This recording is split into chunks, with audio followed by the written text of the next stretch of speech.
ഇപ്പോൾ ഒരു വലിയ, ഞാൻ പറഞ്ഞില്ലേ, റബീഉൽ അവ്വൽ വരാൻ പോവുകയാണ്. അപ്പോൾ ദുരാചാരങ്ങളും മാലപ്പടക്കങ്ങളുമായി ആളുകൾ തെരുവിലിറങ്ങാൻ തുടങ്ങും.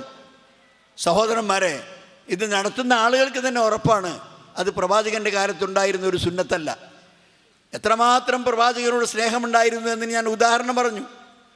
ആ സഹാബികൾ ആരും പ്രവാചകൻ സല്ലല്ലാഹു അലൈഹി വസല്ലമയോട് നല്ല സ്നേഹമുള്ള ആരും ഇത്തരം രീതിയിൽ പ്രവാചക സ്നേഹം പ്രകടിപ്പിച്ച് ആഘോഷങ്ങൾ നടത്തിയിട്ടില്ല. അതിന് അന്ധവിശ്വാസങ്ങൾ, അനാചാരങ്ങൾ കുടികൊള്ളുന്ന പദ്യങ്ങൾ പാടി ആഘോഷിച്ചിട്ടില്ല. അതുപോലെ തന്നെ മങ്കൂസ് മൗലിദും മറ്റേ മൗലിദും നടത്തിയിട്ടില്ല. അതിലൊക്കെയുള്ള ഇസ്ലാമിക വിരുദ്ധ കാര്യങ്ങൾ ഇൻഷാ അല്ലാഹ് ഈ മുഖാമുഖം പരിപാടിയിൽ ബന്ധപ്പെട്ട പണ്ഡിതന്മാർ നിങ്ങൾ കേൾപ്പിക്കും. അപ്പോൾ ഞാൻ പറഞ്ഞതിൻ്റെ ഉദ്ദേശം, ഇങ്ങനെ ഏറ്റവും ദുരുപദിഷ്ടമായ നിലക്ക് ഒരിക്കലും ഹൈറുദ്ദേശിക്കാതെ പ്രവാചക സ്നേഹം എന്ന് പറഞ്ഞ് വിളിച്ചു പറഞ്ഞ് ഒരുപാട് കാര്യങ്ങൾ കാട്ടിക്കൂട്ടുന്ന ഒരു ഏർപ്പാടുണ്ട്. അത് ശരിയല്ല എന്ന് സമൂഹത്തെ സമുദ്ധരിക്കേണ്ടത്, അവരെ ബോധ്യപ്പെടുത്തേണ്ടത് നമ്മുടെ കടമയും കർത്തവ്യവുമാണ്.